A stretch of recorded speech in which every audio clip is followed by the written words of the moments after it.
Hello everyone and happy Thursday. I'm Lucy Muir, I'm CEO of WorldScreen. Thank you so much for joining us today for another of our network webinars. For those of you who are new to us, a special hello. The WorldScreen network is the world's biggest membership community for the professional natural world storytellers. We share the latest industry news, trends, jobs, and we also host these fortnightly webinars covering kind of anything from how to compose for natural history to how to get your first job. And we also, when it's safe, we also do live events and networking as well. So thank you for joining us. Today, we're talking about guest content creation with some of the team from Love Nature, which is Blue Ant Media's wildlife and nature brand, which works to bring audiences closer to the beauty and wonder of nature, sharing awe-inspiring stories and shining a light on the fight for survival in a changing world, something very close to WorldScreen's heart. And I'm joined by three lovely members of the Love Nature team who all work with content creators in slightly different ways. And we're going to explore how they each kind of do that differently. So we're going to have a conversation for about 20-30 minutes or so, and then there'll be plenty of time at the end for you guys to ask questions as well. And it's really important that you engage with this and kind of use this opportunity to ask those questions that you might not otherwise get the chance to. So if you have a question, please pop it in the Q&A box at the bottom. And we'd also really love to know where you're listening in from today as well. So if you pop that in the chat and say hello, we'd like to know where you're coming from. So let me introduce our speakers. So we've got Suran Weerasinghe, who is a digital producer at Love Nature. So he heads up the digital teams, production and creative development. We've also got Jolene Sui, social media and production coordinator, and she looks after Love Nature's social media platforms, making sure that they have an active presence across all of those. And then we've also got James Manfull, who is executive producer, and he oversees Love Nature's commissioned series and documentaries, working with production companies to seek and develop new projects for its slate. So let's get going. So Suran, do you want to kick things off by telling us about the work that you're doing specifically in the digital space? Sure. Hi, everybody. My name's Suran, and I'm a digital producer for Love Nature. So we are doing all kinds of projects, Lucy. Right now, we are focusing on our guest creator program. It's something that we started last year, and it happened organically. Actually, it started, I think, around May of last year. A wildlife filmmaker by the name of Jules Brodbed had reached out to us through some back channels. And he came to us with an idea of producing and collaborating content with us during the pandemic. Jules is based in New Zealand, near Auckland. And they were also going through a quarantine, not nearly as severe as the one we were going through in the US. But he wanted to take the opportunity to see if there was something that, with our archive and his experience, having shot some of the footage and his experience as a wildlife filmmaker, as a cameraman, he thought there might be an opportunity to still help people get closer to nature, even while we're all kind of in this odd predicament. So it started off with just he sent us an email. He also took some initiative and kind of sent a pitch video of just him talking to camera, talking about his life, his passions, his experience, and why he thought it'd be a good idea. So while what he sent us initially wasn't the kind of format that we were going for, I saw enough of that in his personality and in the way he expressed himself about nature, I was like, I know there's something that we can do here. And what's nice about Love Nature is that we're still, especially in the digital space, still relatively young. So we can take more chances. We're still trying to figure out exactly who we are, and digital is constantly changing. So it's nice to be able to have the opportunity to try something new. see what works, see what doesn't, see what sticks. So so that led to us doing a 4-part series on hyenas. And we named the series Nature of the Beast, and it was hosted by Jules. And um, we helped him on our end, guide the voice. We reviewed the cuts with him. It was a total team effort, and what we came out with was a really great 4-part series about hyenas, how hyenas are misunderstood, how editing is done and to tell storytelling in the nature space, and also to talk about conservation, which is what Jules's main point was, and it's a mission we share with him. So I think just the initial success and just the fun we had with collaborating with external personalities is really changed how we're looking at how we do things at Love Nature Digital. So now we are actively looking for more people to host, people all over the world of all different cultural backgrounds, skill backgrounds, expertise. Currently, we're working with Romy Castanino, who's a conservation biologist, of Peruvian descent, living in Brisbane. And her series is completely different than Jules's. It's working title. I think we're going with A Weird Walk with Romy Castanino, and her idea is that she wants people to get closer to nature, and see how many wonderful creatures are actually living in your own environment. You just have to take the initiative to go, and that's another. That's our slogan: get closer to nature. So it jives really well with what we do, and we'll see where it goes. But right now she's filming. We're still dealing with COVID issues, because Australia just got hit by a wave. So we're still rolling with the punches there, but it's a lot of fun. The main thing is to be working with people who are passionate, creative, and can also roll with the punches. But Yeah. we're constantly looking to meet new people for our program and kind of build a roster so that we're always listening to great ideas and trying to figure out what we can put our budget behind next time we're looking for a guest creator. Great, that's super exciting for those kind of Yeah. opportunities. And also great that it's kind of come out of what could be perceived as a really negative situation. It's great that you guys have kind of pivoted, and you found a way to kind of find new talent and kind of bring them onto your roster. It's really exciting. So you mentioned he sent a kind of sizzle. So what was it about his sizzle that caught your eye? Because I'm sure you get lots of sizzles and videos to watch. What was it that really kind of stuck out to you? I think that mainly that he was himself.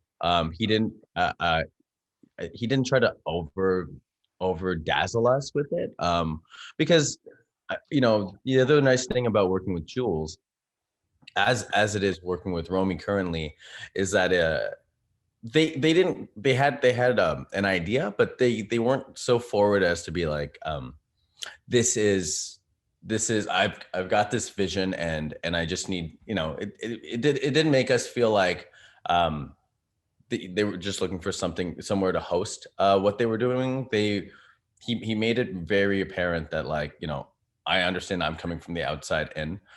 Here are my passions. Here's an example of what you might get.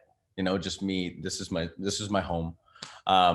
This is my studio. But it made it clear that there was clay to play with. There was a collaboration process, and working with Jules was so wonderful for everybody on our team, because he was open to ideas. He was open to notes, to coaching. I coached him when it came to his voiceover. We did reviews together. We came up with the idea together.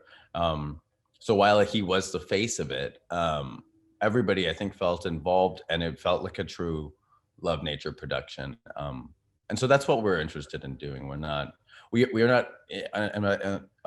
and by the same token, we're not looking for, we don't have a series planned out and we just want someone to be the face of it and just read a bunch of lines. Like, we truly want to engage with other storytellers, collaborate, and work together to find a beautiful way to show animals in their home environments.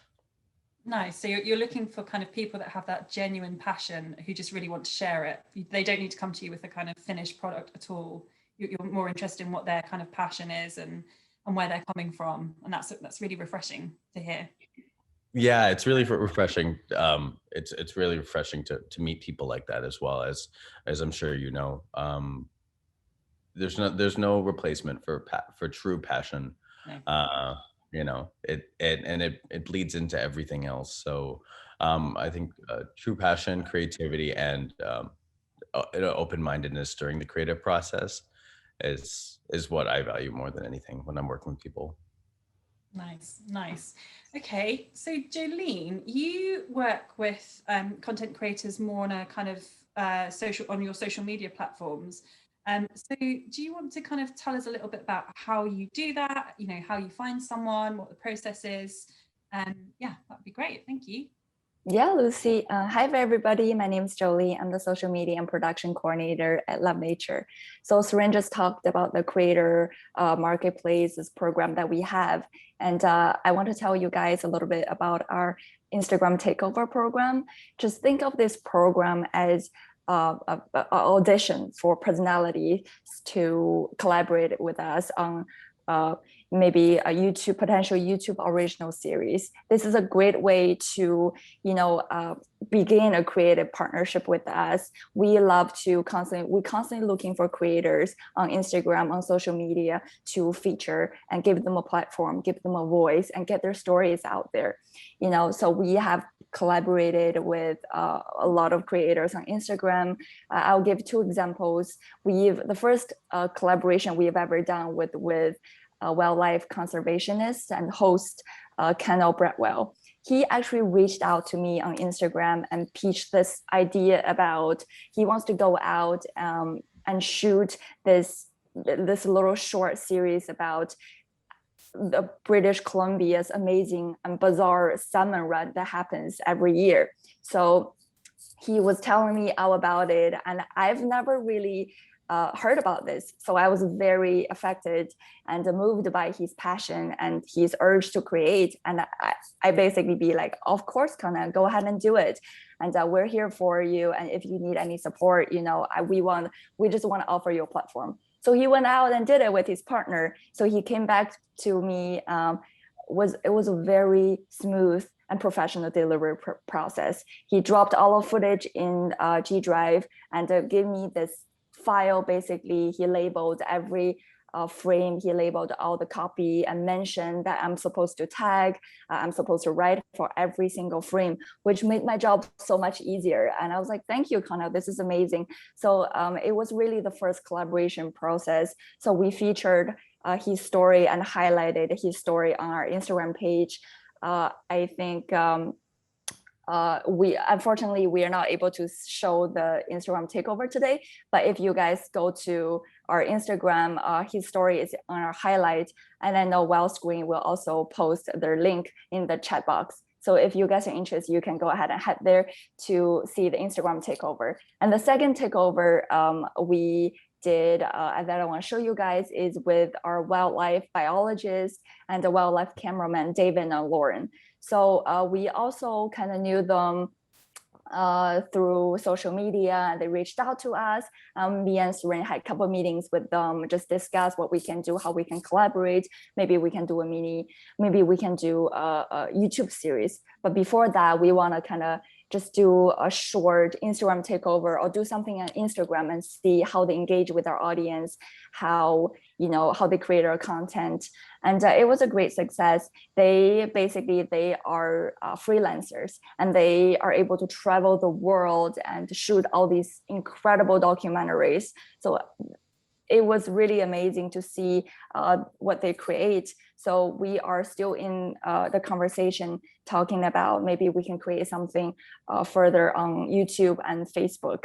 So I want to say all the creators we've connected with or talked to are now in this creator database now as potential hosts for our digital original series. So if you are interested, the audience is here. If you're interested and want to be featured, make sure you reach out to brands. Or if you want to be on our platform, be featured here, make sure you reach out to us, send us a DM, slide into our DMs or send us an email, so we can get to know you and we can schedule a meeting and talk about how we can collaborate. And then also I want to give you guys some tips about how to build a successful or effective Instagram portfolio. So start with me. I'm a content creator myself, and I'm very passionate about plants and nature. So I created my Instagram account and YouTube page about 2 years ago. So initially, I just wanted to connect with people in this space. And then I found the opportunity, Love Nature happened to be hiring, and I reached out to Love Nature, so my online portfolio, my social media account actually happened to help me to showcase my skill sets. So I would say my portfolio really helped me transition into a role focusing on SEO and social media strategy at Love Nature. And today I want to discuss you guys a few tips how to grow your portfolio. So let's start with what your page should look like. I mean, it is very simple and straightforward, but surprisingly, a lot of people don't get this right. As a brand, when we click on your Instagram page, we want to basically know everything what you're about right away, from your name to your bio to your profile picture to the aesthetics of your feed. We want to know what you do right away. So for a bio, make sure you specify what you are, what you do. Say you're a wildlife biologist, wildlife cameraman, wildlife host. Specify that so we know what you are or what you aspire to be. And if you are in a major market, say LA, New York, London, or Delhi, these major market, make sure you also specify where you're based out of, because you have more opportunities in those bigger markets, And then lastly, if you don't want people to DM you, because messages get lost in DMs all the time, we all know that. So it's better to have a professional email in your bio. That way brands or creators can just email you instead of DM you and never hear back from you. So, and let's talk about your content. A lot of people just starting off, you can't afford to go out and shoot every day or bank a bunch of amazing footage or images. So what do? You can only have one or two opportunities to go out in the field and shoot. It's okay to reuse your content, to post the same content multiple times, as long as they're not back to back, the same day and the second day you post the same thing. It's okay to stretch out your existing content in multiple weeks or multiple months, because your platform and your audience is constantly growing. So your audience is different, and it's okay to reuse that content to show your new audience. And since we're talking about audience, you might ask, does the number of following matter? And I want to tell you, it's not the most important thing. If you're just starting off or you have a very small following, don't be intimidated. Don't feel scared. If you have a great portfolio, you have good work, you're a good person, people will want to work with you. Brands will want to work with you. So in order to get noticed by brands or creators you want to work with, make sure you reach out to people, and right off the bat, you need to follow them, get on their radar, have them look at your portfolio, have them look at your profile and reach out to them, send them a professional question. I'm sure a lot of people would love to answer your questions and also connect with you. And if you happen to be in the same market, same region, maybe you can meet them offline, grab a coffee or something, go outside and meet them. And for brands, a lot of brands actually have hashtags. I know Nat Geo has it, BBC Earth has it, and Love Nature also have it. Our hashtag is #MyShotLoveNature. If you want to be featured on our platform, the most simple and straightforward way, quickest way is to use our hashtag on all of your photos or footage on your Instagram. So when we go to our hashtag page, we'll be able to find creators and feature them on our page. And we do that all the time. And that besides hashtag, we of course have the IG takeover program where we feature our creators and collaborate them in a further level. So yeah, that's all about the IG takeover I want to talk to you guys about. Amazing. Thank you, Jolene. That's such good information in a short amount of time. It's really, you answered so many questions that I was going to ask you actually. And Jessica Murray's actually asked a question that I was going to ask as well. So you mentioned Connell pitched to you. So I'm assuming, did he slide into your DMs? But what do you say? Like, obviously you said, I imagine you get saturated with messages. So what is the best way for somebody to approach you in a DM? What, should it be short and sweet, or, what's the best way to approach you? That's exactly what he did. He slid right into our DMs and I found his message right away. So as a social media coordinator, that's our job, is to constantly go through our DM to make sure we answer all the questions, and we also respond to, messages right away. So Kana actually approached us in a very professional manner. The messages was very short and sweet. I would say you don't want to send a super long message and scare off people. You want to just introduce yourself. Hey, this is my name, this is what I do, and I love your content. Obviously you reach out to us because you like our brand, you watch our content, that's why you reach out to us. So you can say, I love your content, and I have this really good idea, I would love to collaborate with you guys. I have this passion for, in his case, I have this passion for the salmon story, and I want to get people to, get people educated on this. I think it's an amazing story, and please let me know if you're interested, and we can discuss further in a meeting or in email. So that's how he started. Nice, very, very helpful indeed. And you mentioned that it's not important to have a certain amount of followers, and I'm guessing kind of quality is probably better than quantity. But is there a minimum that you need to have, or does it really not matter at all? I would say, when I say is not important, I don't mean follower doesn't matter at all, because there's a lot of creators out there work really, really hard and years after year and post content consistently day by day to have a huge following. I mean, it matters for, these creators, hardworking creators. And when a lot of sponsors look for these creators to work with, they look at the follower count, because they're looking at how many audience customers can this creator bring to their certain brands. But my suggestion to you guys, when I say it's not the most important thing, is because don't get so caught up on the number of followers you have when you think about grow yourself. If you're in the growing stage, is your experimenting stage. You can experiment with a lot of things, including ourselves, Love Nature, because we're still a very young brand. We're still experimenting. We're still trying to figure out how we can better grow our brand. So for you individual, you have so much creative freedom. So go ahead and do it, and if you want to reach out to brands, reach out to creators, reach out to them. Don't be afraid. Say you have 5 followers, everybody following are your friends and mom and dad and aunt, uncle. So you're like, oh, nobody is following, nobody knows me, how do I talk to brands? Would I sound silly? Maybe they don't care about me. Don't think that way, because when we work with creators, we don't think about that. All we cared about is, are you passionate? Are you knowledgeable about what you're going to talk about? Are you eager to work with us? So these matters way more than the number of followers you have. And if you're truly good at what you do, the follower will come and the brands will come, sponsorship will come.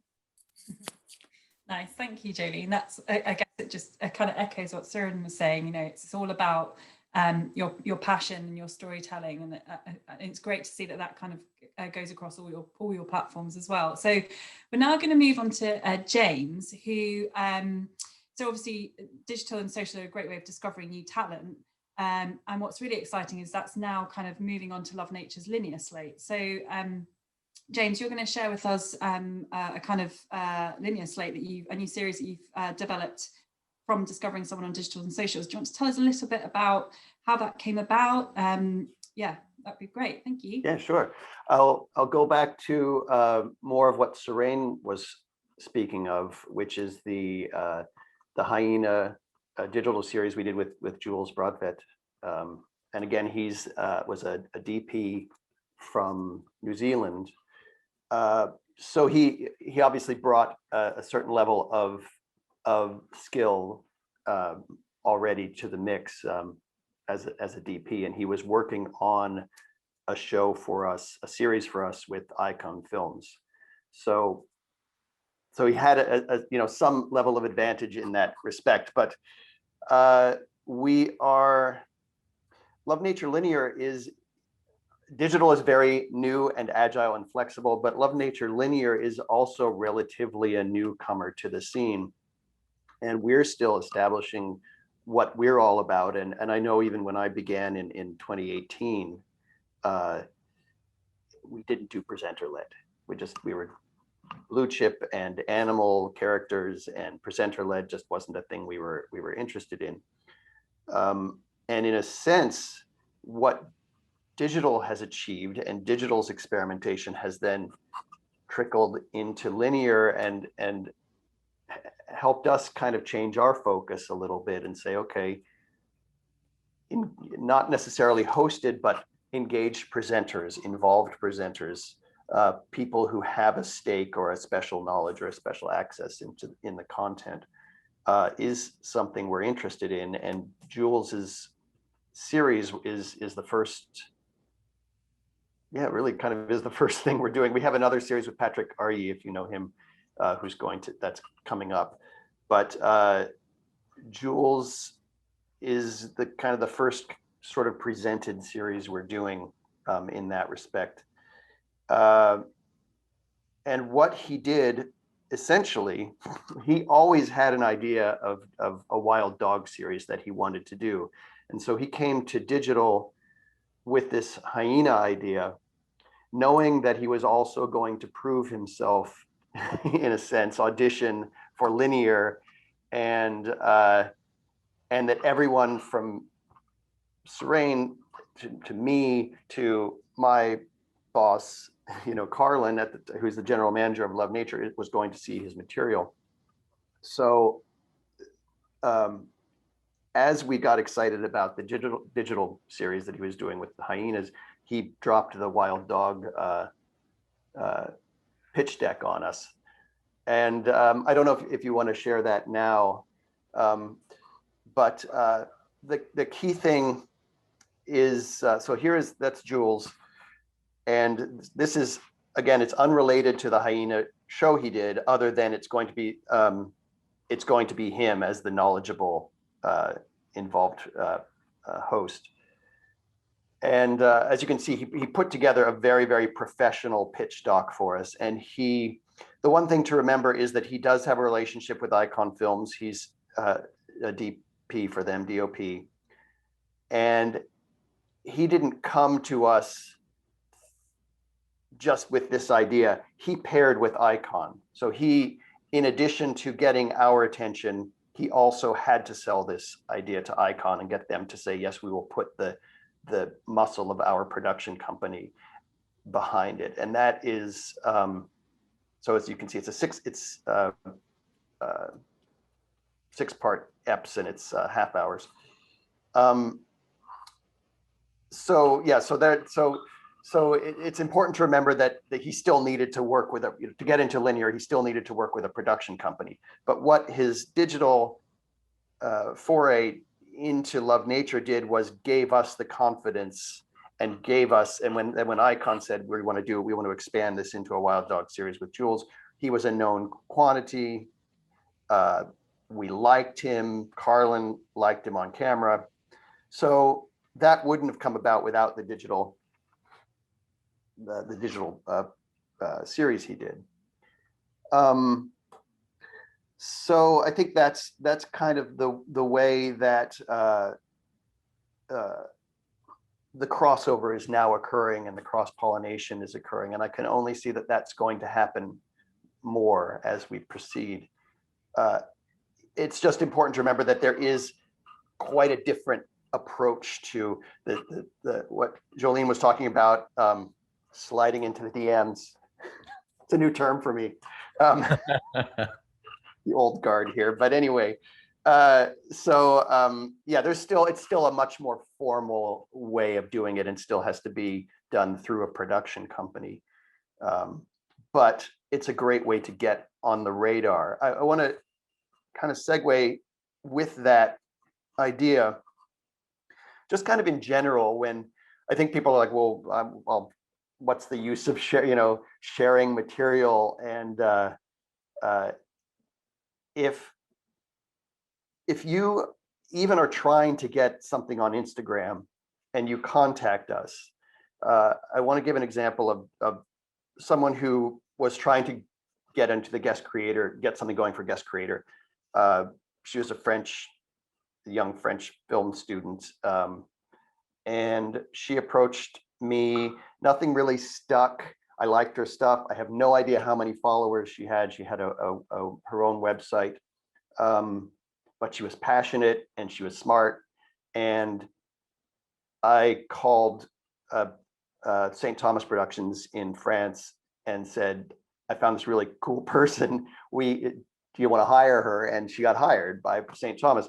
So in a sense, she was approaching us for digital, but I think the moral of the story is you can't ever tell the tangential side benefits that come from just even putting the effort forward and reaching out and creating something and getting it in front of people, even if it doesn't go in the direction that you thought. To that end, I don't know if you want to talk about, Serene, do you want to talk about Bite Size now? Because sure. There's another project we're doing that is called the Bite Size Showcase. And as this guest creator program kind of started to take off, Serene can probably explain it better, but there was kind of a second tier that we were looking at about what about people who maybe we don't want them to be doing presented stuff, or how do we open the doors to find the people we want to be guest creators? And so the answer to that was to create something called the Bite Size Showcase, which is what's happening right now. And we'll plug the link. And what we're looking for is 3 to 5 minute videos about an animal or animals. And it doesn't have to be, I think the key thing is it doesn't have to be presented. You don't have to be in it. And that was another thing, is we're trying to figure out, okay, what do we do for the people who just want to make films about nature, don't want themselves on camera? Well, there's an opportunity for that as well. So the Bite Size Showcase is really something we're doing to just open the doors to the world, essentially. We have a fairly robust diversity and inclusion push that we're doing, and we're really trying to just find people to connect with all over the world. And the advantage to that, again, is that it could be that you send a video for the Bite Size Showcase and you're from Tanzania, and then we need a crew member in Tanzania, and we can make a connection. So there's always things that can serendipitously work out in that way. So I think Serene can probably explain the Bite Size more as we move on, but those are just some of the ways where crossover now can occur and cross-pollination can occur in across all levels of what we're doing with Love Nature. Right. Yeah, I mean, I can pick up from there. I mean, the Bite Size Showcase is it's an idea that we came up with mainly so we could, one, open the door, as James said, and create a space for content, not just for our audience, but by our audience. It's really important for everyone to have a say right now, and to that end, on the diversity, inclusion, and representation, we're constantly looking to hear those voices, to meet those people, who are maybe feel underrepresented in general, but in the nature space. I know I did feel that way, and so I think it's our responsibility to make sure everybody has a say. And it's one thing to be given a directive to go and seek out people of all different diverse backgrounds, but if we already know them, if they're coming to us, then that makes our job much more fun, because we already have an existing relationship, and everybody knows other people, so we just sorry. So we really just want to widen our reach as much as possible. So we're not just going out and looking to see who's out there, but you're coming to us. As Jolene said, don't be afraid. Please come to us. Submit your films to our Bite Size showcase, which Lucy and Wildscreen have been lovely and partnered with us to help out with the judging and the promotion, as it's our first go around. But it's just another way for us to meet people in the space who are emerging talents, established talents, but mainly really care about animals, wildlife, conservation, and care enough to, put together a 3 to 5 minute video.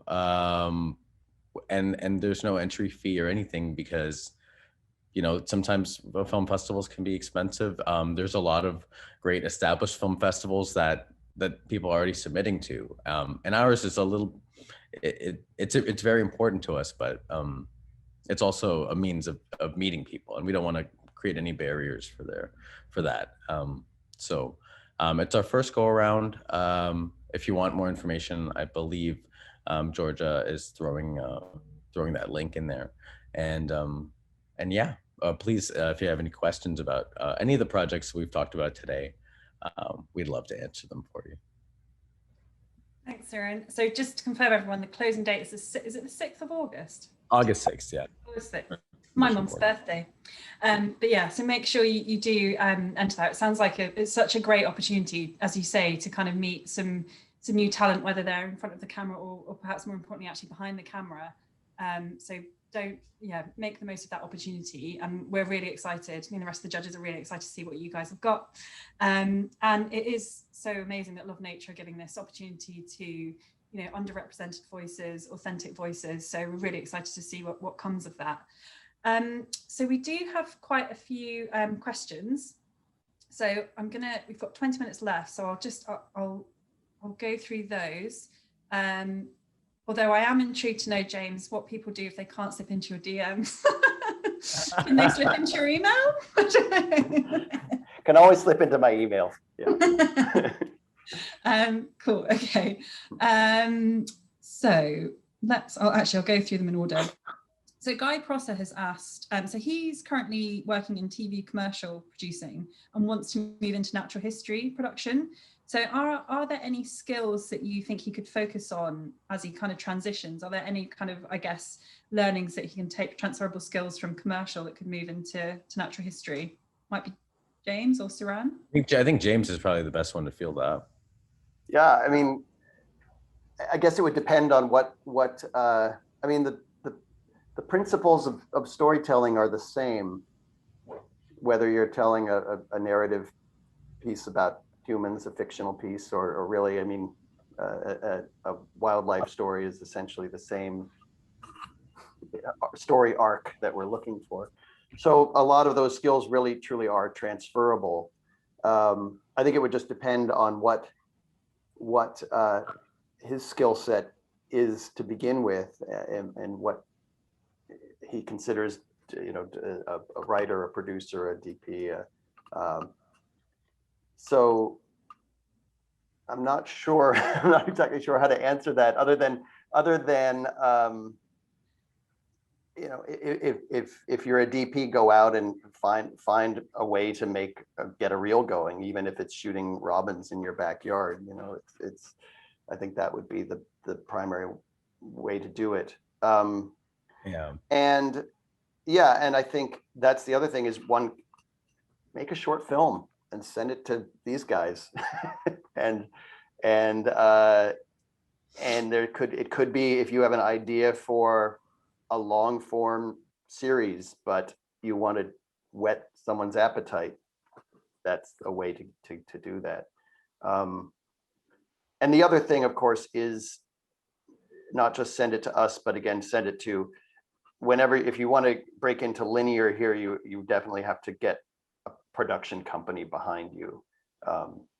And we're looking to expand again with our real commitment to reaching out and starting to work with, not to scare the Bristol companies or anything, but we really would like to start working with some lesser known production companies in Africa and Latin America and Southeast Asia and some of the places that we just don't normally work with. So you don't have to get the attention of someone in Bristol. You don't have to have Plimsoll think you're awesome. You could come to us, and we have had people come to us from with ideas from other production companies. So that's kind of my general thing, but I think just go out and make something. Yeah. And yeah, have something to show. Yeah, nice. Mm-hmm. Just following on from that, you're talking about working with production companies and whether they are, established, production companies, whether in Bristol or not, or other ones. What's the best way for somebody to approach a production company? Is it the same way, kind of go to them with the kind of pitch deck that you... Yeah, I mean, I come to you as someone who's never really done that. I've always been sheltered within a system in some ways, but that really is the same. I mean, you come to them with an idea, with a pitch deck, with a reel, and it's essentially you have to prove your concept to them. And it's just that production company then there's so much risk for a network like Love Nature that anything you can do, whether obviously having a production company say, yes, we believe in this idea and this person, and by the same token doing what Jules did and proving your concept, proving your ability through a digital platform and a digital series. Anything you can do to mitigate the sense of risk and fear that we have about putting hundreds and hundreds of thousands of dollars toward a project, that's really the bottom line. Just proving it. Yeah, nice. We've actually had a question from Sumath Kudavali, I hope I've said your name right, who's asking what opportunities does a cameraman with 6 years of experience in natural history have with Love Nature and co-producing a series in Northeast India? So I guess it would be to find a production company that is based there or has done a lot of work there and kind of talk to them about collaborating and then come and approach you guys. Yeah, I mean, we've had great conversations with mud skippers, one place that I know in that we haven't worked with, but I'd like to work with. There's many wonderful production companies in India. Also, Icon has a great history and connection to India, and so they also have an interest there. They might be, excuse me, they might be more receptive in some way. But India's film production is very well established, and I think that's just a question of putting something forward to the production companies there. And we're very eager to work with any number of them. So. Great, thank you, James. Very clear. So we've got a couple of questions on actual kit now. So I don't know. Sarun... I'll mute. Me too. I think Sarun, this might be better for you actually. So Camilla Smith's asked, does Love Nature have specifications for cameras used or footage quality for videos and YouTube series? And somebody else has asked a kind of similar question saying his biggest problem at the moment, this is Savio Bonici, his biggest problem at the moment is that he can't afford a high-end camera to film 4K, but he's got a lot of footage in 1080. So does that still count? Does it hinder? What quality are you looking for? What's the basic kit that somebody could or should have? Yeah, I think that for digital and social, that's fine. I mean, like to be honest, I mean, we're shooting a show right now on a Canon 70D that we're doing for YouTube. You know, some of our obviously it's 4K preferred, and that's mainly because sometimes we might want to air it on our linear channel as an interstitial. It gives us more opportunity to run it in different places if it's at 4K. But that being said, you know, that's one of the nice things about digital and social content is a lot of people are watching this on their phones, and we understand that.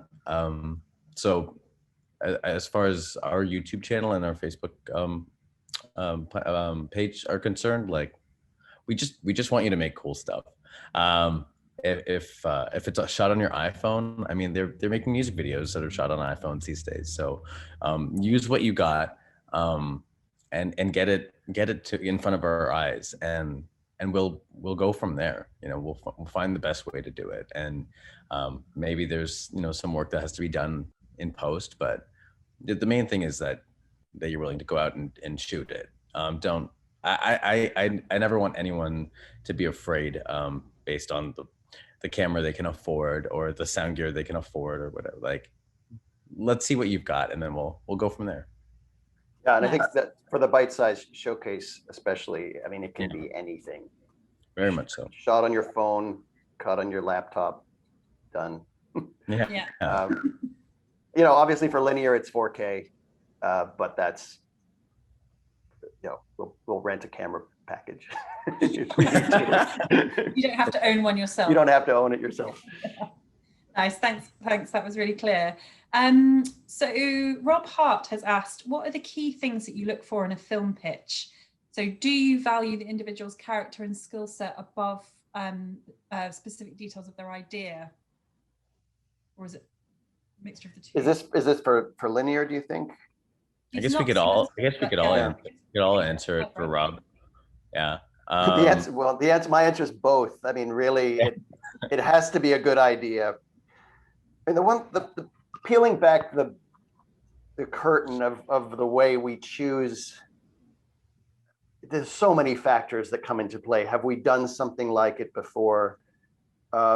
It's a horrible reality that it's the money, and it's like there could be the greatest idea in the world, and if we can't get, Love Nature never funds anything on its own. We don't have the ability. We always have partners. Hopefully that will change as we grow, but right now partnerships are really the way we do top quality programming. So you know, if we can't get somebody else interested, it doesn't matter, you know. So sometimes the great ideas languish, and that stinks. But it would be the first and foremost the idea, and the concept of execution. How are you going to do it? That also is very important. It's one thing to say, I have a good story. It's another thing to say how I'm going to get the story and to really know that you've thought that out.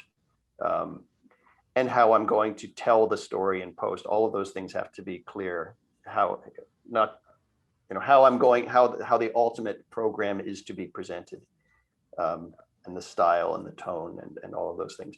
And then, yeah, have you done this before really does come into play.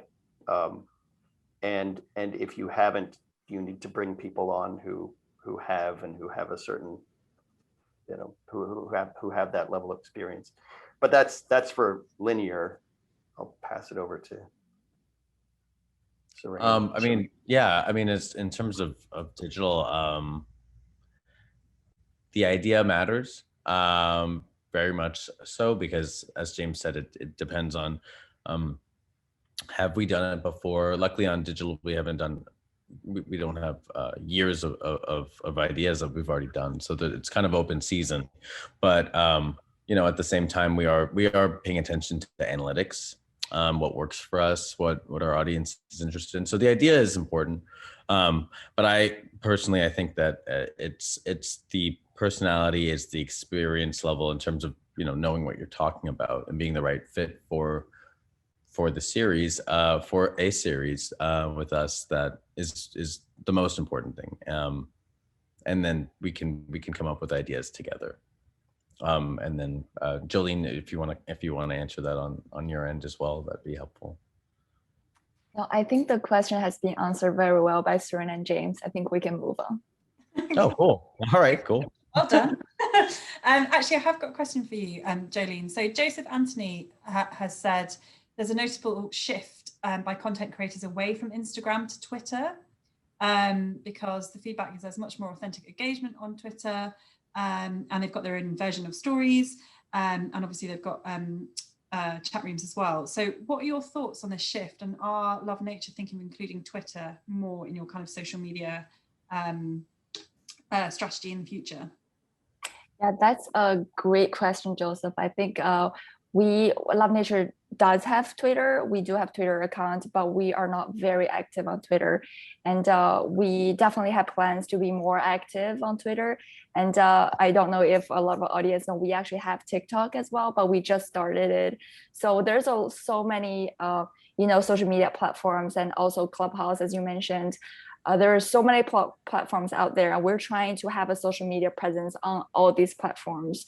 But we are a very small team right now. For a digital team, it's a team of 3, me and Seren and Erica, 3 of us. So it's it's definitely a very tough job for us to keep up to all these platforms that we're constantly trying to create more content, but we're trying to expand our digital team and in the future so we can have more content and be more engaged on all these platforms. So for in terms of portfolio for wildlife cameraman, wildlife photographer and filmmakers, I do think Instagram, the layout of Instagram is very advantageous for photographers to use as a portfolio, just because it's very clear when you go on their page, you can see all of their photos or films in the square format together. So personally, I think Instagram is very good to be used for as a portfolio. But definitely, I think it's a great suggestion. We should definitely be very active on Twitter, and also, I see a great shift from Instagram to TikTok as well, because now everybody is addicted by TikTok, no matter you're a teen or you're 20s, 30s, 50s. I think a lot of people are addicted. So I think beyond Twitter, we need to explore more platforms. And as brand and also as creators, you should have your social media presence on as many platforms as possible. And I know it's a very tough job to keep these platforms up to date and constantly trying to create at the same time, but it's very important because social media is such a powerful tool to communicate with your audience, to make an impact. Nice, thank you. We've got a couple of questions specifically about the bite-sized showcase, Seren. So one is, can you submit more than one short film? And secondly, how are they going to be watchable afterwards? What content will people be able to see afterwards, and will they be able to kind of connect with those professionals once competition's been judged? For sure. So you can submit as many as you like. The more the merrier. We'd love to see what various stories, ideas you have. So if you haven't heard about the Bite Size Showcase yet, it's essentially, the submission portal will close on August 6th. It's been running since June 8th. And then our wonderful judges will get a chance to watch all of them. And then we'll score them down to, I think we're choosing 5 official selections. And those official selections will run in September on our digital platforms. They may have an opportunity to run on the linear platforms as well.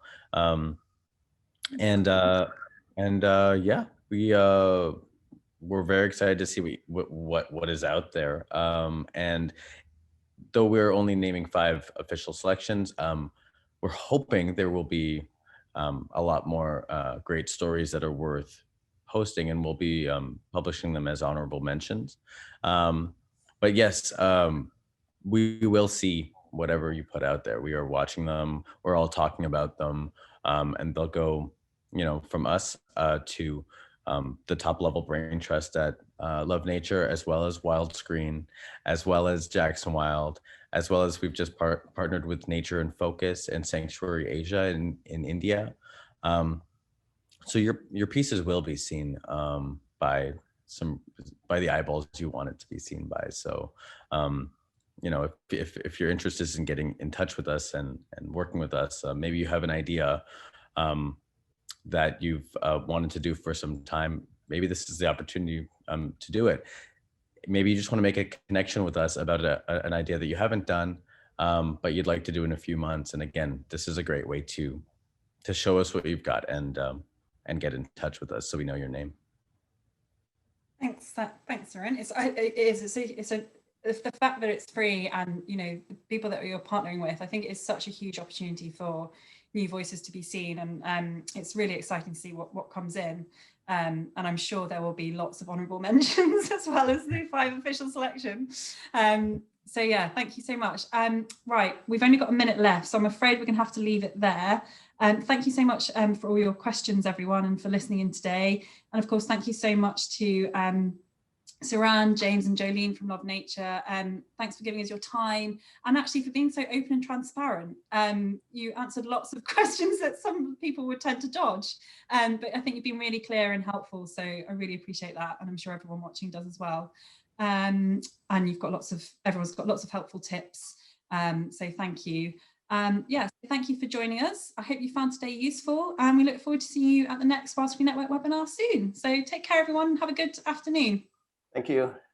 Slide into our DMs. Not James. Bye. Please do.